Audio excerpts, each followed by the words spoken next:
Não separeis o que Deus juntou. Indissolubilidade do casamento. Os fariseus vieram também a ele para o tentar, dizendo-lhe: É permitido a um homem devolver sua mulher por qualquer causa que seja? Ele lhes respondeu: Não lestes que aquele que criou o homem desde o princípio os criou macho e fêmea, e que foi dito: Por essa razão o homem deixará seu pai e sua mãe, e se ligará à sua mulher, e não farão mais os dois senão uma só carne? Assim eles não serão mais dois, mas uma só carne. Que o homem, pois, não separe o que Deus juntou. Mas por que, pois, disseram-lhe, Moisés ordenou que se desse à mulher uma carta de separação e que fosse devolvida? Ele lhes respondeu, foi por causa da dureza do vosso coração que Moisés vos permitiu devolver vossas mulheres. Mas isso não foi desde o princípio. Também vos declaro que quem devolve sua mulher, se não for em caso de adultério, e esposa uma outra, comete um adultério. E que aquele que esposa a quem o outro devolveu, comete também um adultério. São Mateus, capítulo 19, versículos 3 a 9. Não há de imutável senão o que vem de Deus. Tudo o que é obra dos homens está sujeito a mudanças.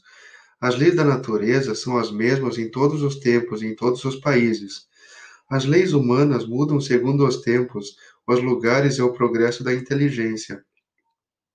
No casamento, o que é de ordem divina é a união dos sexos para operar a renovação dos seres que morrem. Mas as condições que regulam essa união são de ordem tão humana que não há no mundo inteiro, e mesmo na cristandade, dois países em que elas sejam absolutamente as mesmas, e que não haja um em que elas não tenham sofrido mudanças com o tempo. Disso resulta que, aos olhos da lei civil, o que é legítimo num país em uma época é adultério num outro país e noutro tempo.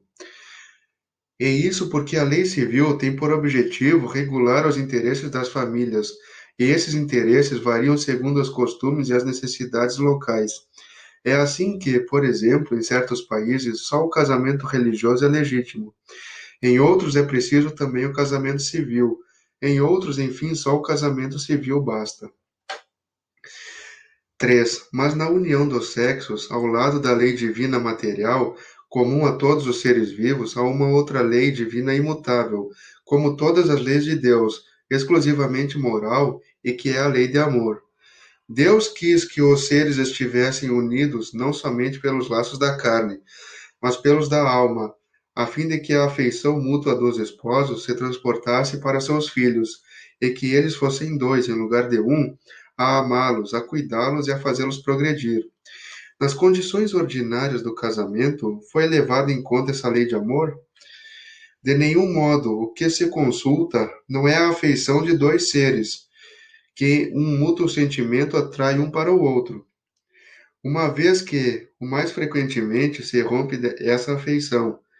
O que se procura não é a satisfação do coração, mas a do orgulho, da vaidade e da cupidez, numa palavra, de todos os interesses materiais, quando tudo está bem, segundo esses interesses. Disse que o casamento é conveniente, e quando as bolsas estão bem combinadas, disse que os esposos estão igualmente e devem ser bem felizes. Mas nem a lei civil, nem os compromissos que ela faz contrair, podem suprir a lei do amor se esta lei não preside a união. Disso resulta que, frequentemente, o que se une à força se separa por si mesmo, que o juramento que se pronuncia ao pé do altar se torna um perjúrio, se dito como uma fórmula banal. Daí as uniões infelizes que acabam por tornar-se criminosas. Dupla infelicidade que se evitaria se, nas condições do casamento, não se fizesse a abstração da única lei que o sanciona aos olhos de Deus, a lei de amor. Quando Deus disse, vós não sereis senão uma mesma carne, e quando Jesus disse, vós não separareis o que Deus uniu, isso se deve entender da união segundo a lei imutável de Deus, e não segundo a lei variável dos homens. 4. A lei civil é, pois, supérflua, e é preciso retornar aos casamentos segundo a natureza? Não, certamente. A lei civil tem por objetivo regular as relações sociais e os interesses das famílias, segundo as exigências da civilização. Eis porque ela é útil, necessária, mas variável. Deve ser previdente, porque o homem civilizado não pode viver como o selvagem. Mas nada, absolutamente nada, se opõe a que seja o corolário da lei de Deus. Os obstáculos para o cumprimento da lei divina resultam dos preconceitos e não da lei civil. Esses preconceitos, se bem que ainda vivazes, já perderam seu império entre os povos esclarecidos. Eles desaparecerão com o progresso moral, que abrirá enfim os olhos sobre os males sem número, as faltas, os próprios crimes que resultem de uniões contraídas, tendo em vista unicamente os interesses materiais.